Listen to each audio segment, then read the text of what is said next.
Éphésiens 1, verset 18. Et qu'il illumine les yeux de votre cœur pour que vous sachiez quelle est l'espérance qui s'attache à son appel, quelle est la richesse de la gloire de son héritage qu'il réserve aux saints. Hébreux 9, verset 15 à 17. Et c'est pour cela qu'il est le médiateur d'une nouvelle alliance, afin que la mort étant intervenue pour le rachat des transgressions commises sous la première alliance, ceux qui ont été appelés reçoivent l'héritage éternel qui leur a été promis. Car là où il y a un testament, il est nécessaire que la mort du testateur soit constatée. Un testament, en effet, n'est valable qu'en cas de mort, puisqu'il n'a aucune force tant que le testateur vit. Ésaïe 54, versets 14 à 17. Tu seras affermi par la justice. Bannis l'inquiétude, car tu n'as rien à craindre, et la frayeur, car elle ne s'approchera pas de toi. Et si l'on forme des complots, cela ne viendra pas de moi. Quiconque se liguera contre toi tombera sous ton pouvoir. Voici, j'ai créé l'ouvrier qui souffle le charbon au feu et qui fabrique une arme par son travail. Mais j'ai créé aussi le destructeur pour la briser. Toute arme forgée contre toi sera sans effet, et toute langue qui s'élève en justice contre toi, tu la condamneras. Tel est l'héritage des serviteurs de l'Éternel, tel est le salut qui leur viendra de moi, dit l'Éternel. Thème, cela fait aussi partie de ton héritage. C'est avec humilité et le cœur repentant que je viens vers vous pour vous présenter mes sincères et plates excuses pour ce long silence. Ma vie professionnelle est actuellement rythmée par de profonds changements et de gros challenges qui m'ont imposé d'y consacrer toute mon attention pour un temps.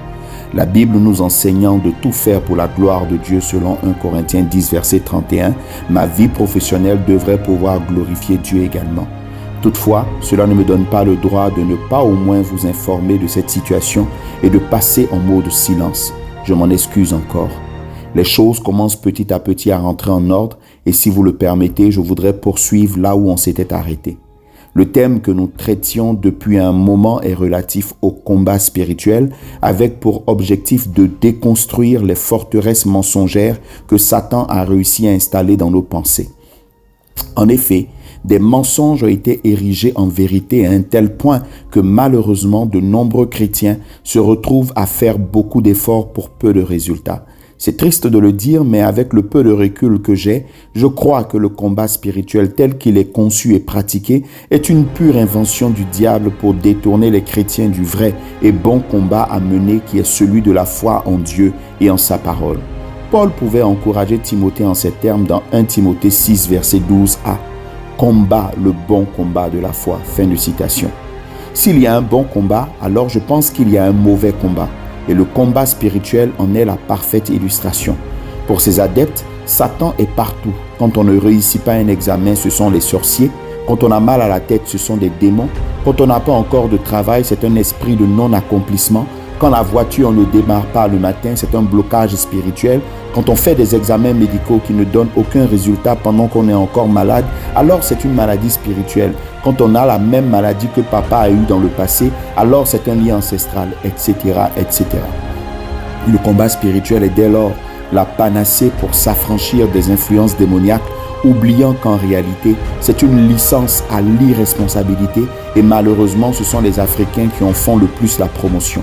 On ne réfléchit pas pour réessayer plusieurs fois, pour voir ce qui marche le mieux. On n'approfondit pas les recherches et on ne laisse pas nos pensées être renouvelées. On préfère briser les liens plutôt que de chercher un cachet d'aspirine pour guérir notre mal de tête. En réalité, s'il faut bien briser quelque chose, ce sont les idées mensongères du diable que nous avons fini par accepter selon qu'il est dit dans 2 Corinthiens 10, versets 4 à 5 que je cite. Car les armes avec lesquelles nous combattons ne sont pas charnelles, mais elles sont puissantes par la vertu de Dieu pour renverser des forteresses. Nous renversons les raisonnements et toute hauteur qui s'élève contre la connaissance de Dieu et nous amenons toute pensée captive à l'obéissance de Christ. Fin de citation. Notre véritable problème, ce sont tous ces raisonnements bâtis par le diable dans nos communautés, nos peuples et qui ont fini par avoir force de loi et qui régissent nos vies.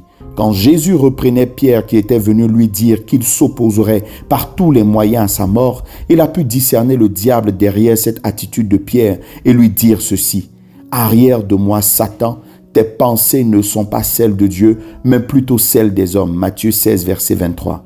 Cette déclaration de Jésus montre, si besoin est, que le diable est celui qui se cache derrière la pensée humaine qu'il manipule à sa guise. Et si vous voulez vraiment le combattre, commencez par analyser votre manière de penser et comparez-la à celle de Dieu. Vous avez la Bible comme référent pour vous y aider. Voyez-vous vraiment les choses comme Dieu les voit? Acceptez-vous facilement les enseignements des apôtres qui régissent l'Église de Christ?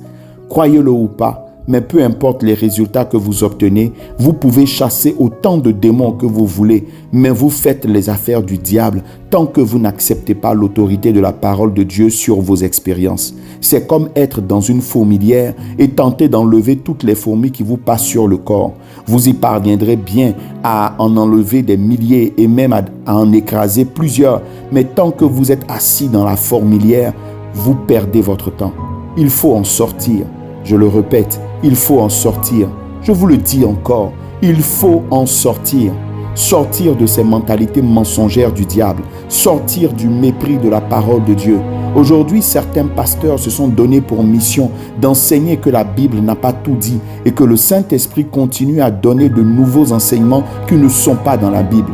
J'ai même entendu dernièrement un prophète célèbre dire que les apôtres n'avaient pas toute la révélation et que Dieu enseignerait aujourd'hui des choses nouvelles pour l'Église en dehors de la Bible. Waouh, Satan ne se cache plus. C'est pour cela qu'il faut se lever et combattre pour la foi, prendre position pour la parole de Dieu. Je n'avais pas prévu m'étaler autant sur cet aspect qui n'est pas vraiment le thème que j'avais prévu aborder aujourd'hui. Mais je pense que Dieu veut parler particulièrement à quelqu'un qui tangue entre ses expériences et la parole de Dieu. Je viens comme un prophète de Dieu t'exhorter à prendre fait et cause pour les saintes écritures. Il y va de ta paix, ton épanouissement et ton salut. La prochaine fois, je reviendrai sur le thème de l'héritage. Merci pour votre compréhension et encore pardon pour ce long silence. Fraternellement, frère Will.